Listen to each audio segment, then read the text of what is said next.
Hello guys, welcome to my channel Ram technical help. So guys, इस video के अंदर हम लोग जानने वाले हैं कि अगर आपने विंडोज इंस्टॉलेशन कर दिया है बट यहाँ पर जो आपका विंडोज है वहाँ पर आपका ओनली सी ड्राइव आपको दिख रहा है, बाकी के ड्राइव आपको नहीं दिख रहे हैं। तो वो आपको कैसे लेके आना है, कैसे ये प्रॉब्लम आपको ठीक करना है, हम लोग इस वीडियो के अंदर स्टेप बाय स्टेप जानने वाले हैं।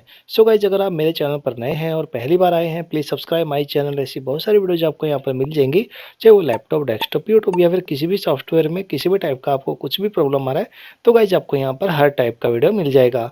जैसे कि आप यहाँ पर देख पा रहे हैं कि हम लोगों ने विंडोज 11 इंस्टॉल किया है अपने लैपटॉप के अंदर, बट यहाँ पर हम लोगों को सिर्फ सी ड्राइव ही दिख रही है। तो अदर ड्राइव हम लोगों को यहाँ पर नहीं दिख रही है, तो उनको आपको कैसे लेके आना है।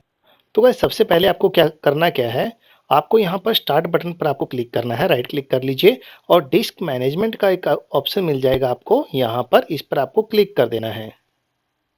यहाँ पर गाइज आपका जो ड्राइव थी यहाँ पर आपको वो सभी डिटेल्स यहाँ पर दिख जाएंगी। ठीक है, ये आपका हार्ड डिस्क है जो आपने लगा के रखा है। ठीक है, यहाँ पर ये 79 GB का है और यहाँ पर देखिए ओनली सी ड्राइव यहाँ पर शो हो रहा है, जबकि यहाँ पर एक अदर पार्टीशन है जो यहाँ पर 19 GB का है। तो इस पर आपको क्या करना है, राइट क्लिक करना है, क्लिक करके और यहाँ पर change drive letter and path यहाँ पर आपको क्लिक कर देना है।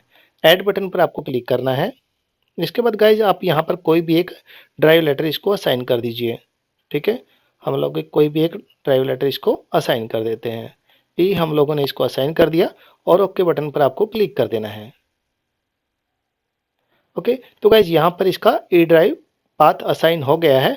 जब आप इसको बंद करोगे और वापस से जाओगे एक्सप्लोरर के अंदर तो देखिए यहाँ पर आपका जो ड्राइव था यहाँ पर आपका आ जाएगा। ठीक है, देखिए इसके अंदर अभी फ़िलहाल कुछ नहीं है क्योंकि हम लोगों ने यहाँ पर क्लियर फॉर्मेट किया था इसको, तो यहाँ पर ये ड्राइव के अंदर कुछ भी नहीं है। अगर आपके ड्राइव के अंदर आपके कुछ डेटा है तो आप वो भी सिर्फ आपको क्या करना है, पाथ असाइन करना है।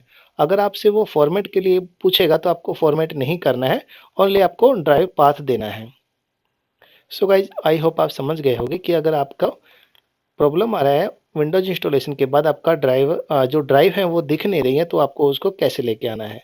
अगर आपको ये मेरा वीडियो अच्छा और हेल्पफुल लगा है और इससे आपको कुछ मदद मिला है, please subscribe my channel, video को लाइक करना, शेयर करना, बेल आइकन दबाना ना भूलेगा ताकि जब भी मैं कोई वीडियो यूट्यूब पर अपलोड करूँ उसका नोटिफिकेशन आप तक पहुँच जाए। Thank you so much.